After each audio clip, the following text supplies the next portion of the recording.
नमस्कार, राधे राधे।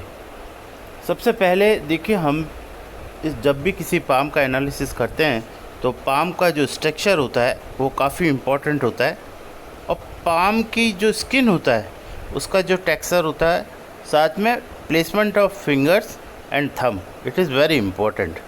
तो अगर हम यहाँ पर बात करें तो ये पाम जो है वो स्क्वायरिश शेप का है, और स्क्वायरिश शेप का जो पाम होता है उसमें स्ट्रगल जो होता है वो बहुत ज़्यादा होता है।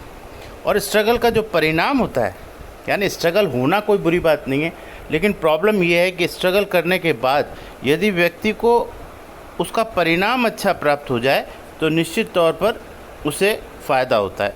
लेकिन यहाँ पर जो परिणाम की प्राप्ति है वो इस बात पर डिपेंड करती है कि आपका फेट जो है, फेट लाइन जो है वो किस तरीके से बिहेव कर रही है, यानी फेट लाइन की पोजीशन आपके पाम में क्या है, ये इम्पॉर्टेंट हो जाता है। उसी फेट लाइन के अकॉर्डिंग व्यक्ति को जीवन में सफलता प्राप्त होती है, यानी कि उसके स्ट्रगल का परिणाम प्राप्त होता है। फॉर एग्ज़ाम्पल, यदि आपकी फेट लाइन अच्छी है तो 100% आपको रिजल्ट मिलेगा, जितना आपने स्ट्रगल किया या जितनी मेहनत की उसका उतना ही परिणाम। अगर फेट लाइन सपोर्ट नहीं कर रही है तो it may be according to the fate line, हो सकता है आपको उसका कोई 0 रिज़ल्ट मिले, या 20% मिले, या 30% मिले। It may be depend on the condition of the fate line. अब लेकिन यहाँ पर मैं आपको एक बात ये बोलता हूँ कि जो फेट है वो इस पाम में कोई ज़्यादा बेहतरीन नहीं है, यानी कि भाग्य की जो लाइन है, जिसे मैं आपको बताऊँगा कि जो फेट की जो लाइन है वो ज़्यादा प्रॉपर या अच्छी नहीं है। उसका रीज़न ये है कि ये लाइन जो होती है ये फेट लाइन होती है। देखिए, सबसे पहली बात तो इस फेट लाइन ने लगभग 30 साल के बाद काम करना ही बंद कर दिया, यानी 30 साल के बाद ये फेट लाइन जो है अपने स्वरूप को इसने खो दिया। इसलिए 30 के बाद इस हाथ के अंदर भाग्य का सहारा जिसे हम कहते हैं वो ख़त्म हो जाता है। और उससे पहले भी, अगर आप उससे भी नीचे उम्र में जाएं तो यहाँ पर ये जो आइलैंड बनता है ये करीबन 24 से लेकर के 28 या 26 साल के बीच में बनता है। यहाँ पर भी इस व्यक्ति का भाग्य ने इसको साथ नहीं दिया। इट मे बी कि उस समय इनको कुछ प्रॉब्लम रही होगी, डेफिनेटली। तो ये जो है, इससे हम ये कह सकते हैं कि व्यक्ति के जीवन में सफलताएं जो हैं वो व्यक्ति को बड़ा परेशान करके प्राप्त होती हैं। लेकिन यहाँ पर कैरियर भी इतना इम्पोर्टेंट नहीं है जितना इम्पोर्टेंट मैं यहाँ पर व्यक्ति के जीवन के दूसरे पहलुओं को देना चाहता हूँ। यानी कि इसमें देखिए, आप जो अपर पार्ट ऑफ द, यहाँ से अगर आप लगाएं, यहाँ से लगा लें, अपर पार्ट जो है यानी कि पाम का जो अपर पार्ट है ये पोर्शन बहुत ज़्यादा वीक है। देखिए, अगर आप ढंग से देखें तो आपको ऐसा लगेगा जैसे यहाँ ऊपर का हिस्सा जो है वो किसी फीमेल का हाथ हो। आप समझिए ढंग से, ये फीमेल का हाथ है, यहाँ पर महसूस होता है कि किसी मेल का हाथ है, लेकिन ऊपर का पोर्शन अगर आप देखेंगे तो ऐसा महसूस नहीं होगा कि किसी युवा व्यक्ति का ये युवा मेल का हाथ है, यानी इट्स लुक्स लाइक से फीमेल हैंड। ये रीज़न जो होता है, इससे व्यक्ति का इम्यून सिस्टम जो होता है वो बहुत ज़्यादा कमज़ोर होता है। इम्यून सिस्टम का मतलब है व्यक्ति के अंदर इंटरनल शरीर की जो ताकत होती है वो बहुत ज़्यादा कम होती है। साथ में इनका क्या है कि वीनस, यानी कि जो पुरुष के अंदर, मेल के अंदर जो कारक होता है मेन, जिसे हम वीनस का, जो का पुरुष का पुरुषत्व का जो कारक होता है वो होता है वीनस। तो वीनस यहाँ पर क्या हो गया, कंबस्ट हो गया। कंबस्ट का मतलब होता है अस्त होना, यानी कि उसकी पावर कम हो जाती है। तो ऐसी स्थिति के अंदर व्यक्ति को शुक्र से मिलने वाले प्रभावों में परेशानी होती है। ये यहाँ पर एक समझने वाली बात है। तो उसके लिए आपको वीनस का जो भी उपाय है वो उसका आपको करना चाहिए। साथ में यहाँ पर जो सबसे डेंजरस चीज़ है वो है राहु। राहु की स्थिति यहाँ पर बिल्कुल भी ठीक नहीं है।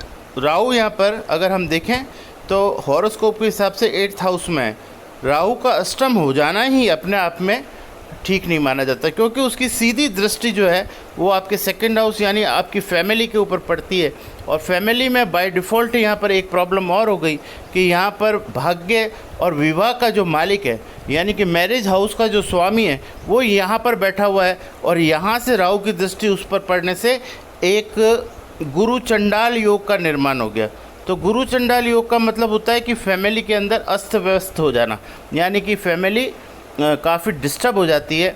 धन कुटुंब वाणी का हाउस होता है ये, पैसा वाणी कुटुंब यानी परिवार, वो डिस्टर्ब हो गया, क्योंकि वहाँ पर क्या बना, राहु की दृष्टि के कारण, गुरु के प्लेसमेंट के कारण राहु यानी कि गुरु चंडाल योग बन गया। ये ठीक नहीं माना जाता, इससे फैमिली जो है वो डिस्टर्ब हो जाती है, यानी कि एक वैवाहिक जीवन या जो मैरिज लाइफ होती है वो डिस्टर्ब हो जाती है। राहु क्योंकि यहाँ पर गुरु जो है वो पीड़ित हो गया, तो निश्चित तौर पर ये चाइल्ड इश्यूज़ क्रिएट करेगा, चाइल्ड रिलेटेड प्रॉब्लम क्रिएट करेगा, चाइल्ड हेल्थ को लेकर के दिक्कत आएगी। साथ में आपके डेली वेजेस जो होती है, डेली वेजेस का मतलब जो आप दैनिक रूप से कमाते हैं, यहाँ पर मैं वो बड़े पैसे की बात नहीं कर रहा, मैं उस पैसे की बात कर रहा हूँ जिसको हम बोलते हैं कि भाई जिससे हमारी दाल रोटी चलती है, यानी वो पैसा जो होता है हमारा डेली यूज़ के लिए, उस पैसे में भी प्रॉब्लम क्रिएट होती है, क्योंकि यहाँ जुपिटर जो है वो यहाँ पर पीड़ित हो गया, जुपिटर का प्रभाव यहाँ कम हो गया। दूसरा, ये मांगलिक होने की वजह से, क्योंकि इनका ट्वेल्थ हाउस में मंगल की पोजीशन है, 12th हाउस में मंगल की पोजीशन को ठीक नहीं माना जाता। इससे एक इनके जो पार्टनर होते हैं, यानी कि इनकी जो पत्नी होती है, वो और इनका सामंजस्य जो है वो बड़ा टिपिकल हो जाता है, यानी विचारों का मतभेद भी कह सकते हैं, या समझ लीजिए बात समझ नहीं आती, या कुछ ऐसा सस्पेक्टेड चीज़ें होने लगती हैं लाइफ के अंदर, वो चीज़ें भी इसमें शामिल है। देखिए यहाँ पर मैं बहुत शॉर्ट में आपको कुछ शब्दों का इस्तेमाल करके समझाने का प्रयास कर रहा हूँ, तो आप इसे समझिएगा। इसके अलावा देखिए यहाँ पर जो सबसे चीज़ और एक और चीज़ मैं इम्पोर्टेंट आपको जो बताना चाहता हूँ वो ये है कि यहाँ पर देखिएगा, आपको एक चीज़ और बताता हूँ।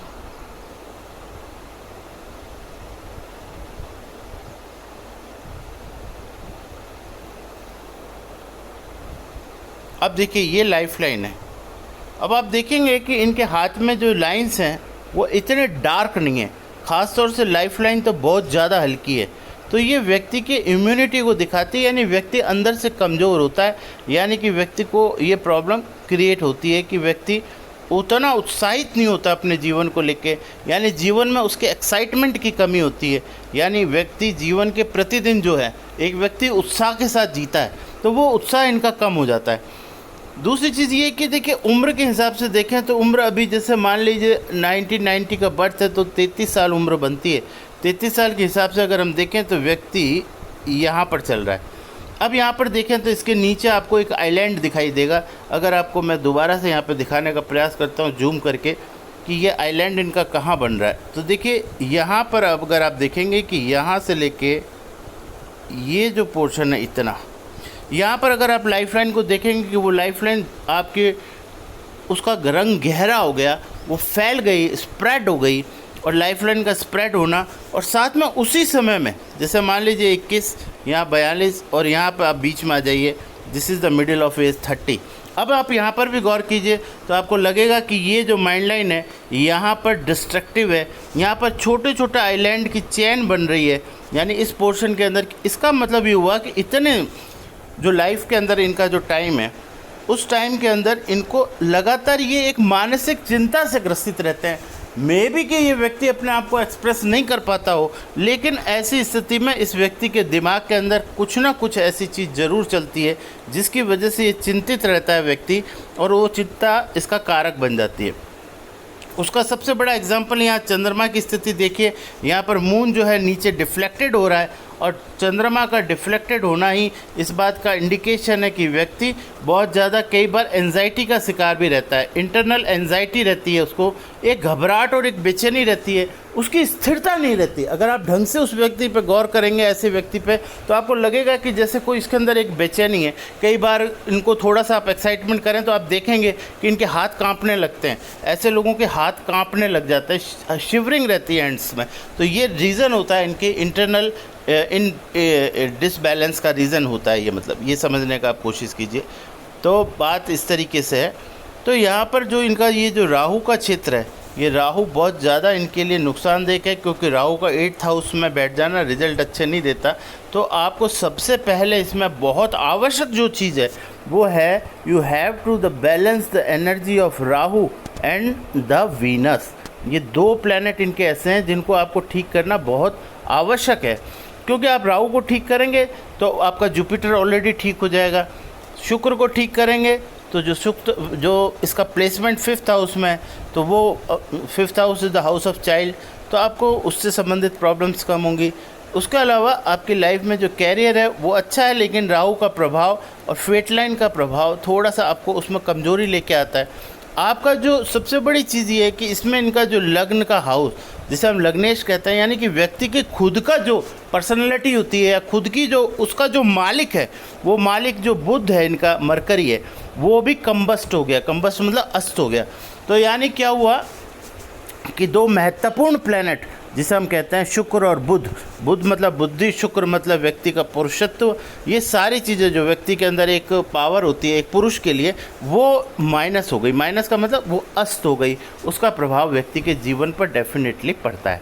और राहु की जो पंचम दृष्टि है वो मंगल के ऊपर पड़ती है, जो कि अंगारक योग बना देता है। यानी मंगल इनका अंगारक योग बना देता है। अंगारक मतलब इनका जो मंगल है, मंगल का मतलब होता है कि एक व्यक्ति की, मंगल का मतलब होता है पावर मतलब आपके अंदर जो फिजिकल एक्टिविटी होती है वो मंगल की वजह से होती है। और इनका मंगल राहु की वजह से पीड़ित हो गया और उस पर नकारात्मक दृष्टि राहु की पड़ने से उसमें अंगारक योग बन गया, जो ठीक नहीं है, और वो 12th हाउस में बना। तो ओवरऑल अगर हम बात करें तो मैंने आपको थोड़ा थोड़ा इसमें हर चीज़ को समझाने का प्रयास किया है। और समझने वाली बात यह है कि यह पाम जो है ये अपनी फुल्ली जो रिज़ल्ट पे तभी आ सकता है जब आप राहु और वीनस को बैलेंस कर लें, अन्यथा ये बड़ी प्रॉब्लम ही रहेगी। मेरे हिसाब से कोई बहुत ज़्यादा अच्छा इसमें जाता नहीं दिखाई दे रहा, क्योंकि इन दो चीज़ों का आप बैलेंस जब तक नहीं करेंगे, आपको इससे संबंधित प्रॉब्लम्स जो हैं, जो मैंने आपको जो प्लैनेट्स बताएं, ये प्रॉब्लम्स हटने वाली नहीं है और ये लगातार और गहरी होती चली जाएंगी। अगर किसी में गलती से आगे अंतर प्रत्यंतर दशा के अंदर अगर कहीं पर इनका रोल आ गया तो ये आपको नेगेटिव रिजल्ट देंगे।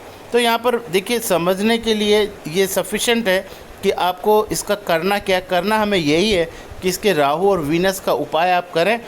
तो ये प्लैनेट और ये जो पाम है, आप देखेंगे कि अगर ये उपाय आप करें तो यही पाम आप नोट कर लीजिए। इसी पाम को आप 3 महीने बाद फिर ट्रीटमेंट करने के बाद देख लीजिए, या उपाय करने के बाद जो एस्ट्रोलॉजिक और स्पिरिचुअल उपाय होते हैं, तो ये पाम की जो शक्ल है, ये पिक आज जो है, इससे ठीक बहुत डिफ़र आपको पिक दिखाई देगी, यानी उसका प्रभाव आपको दिखाई देगा।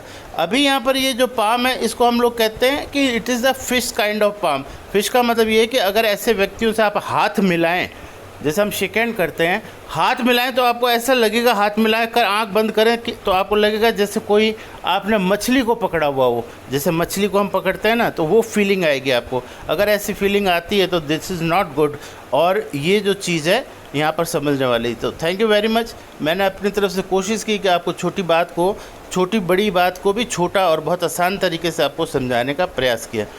इस साथ में यहाँ पर मैं बता दूँ, ये कर्व जो बनता है, ये कर्व बनना ज़्यादा अच्छा नहीं होता। इससे व्यक्ति अपनी योग्यताओं का और अपनी क्वालिफ़िकेशन का फ़ायदा नहीं उठा पाता। यानी जीवन में क्वालिफ़िकेशन कुछ और होती है, करता कुछ और है और होता कुछ और है। तो thank you very much. Radhe Radhe. अगर इससे संबंधित फिर भी आपके मन में कोई जिज्ञासा हो, प्रश्न हो, तो आप पूछ सकते हैं। Thank you very much.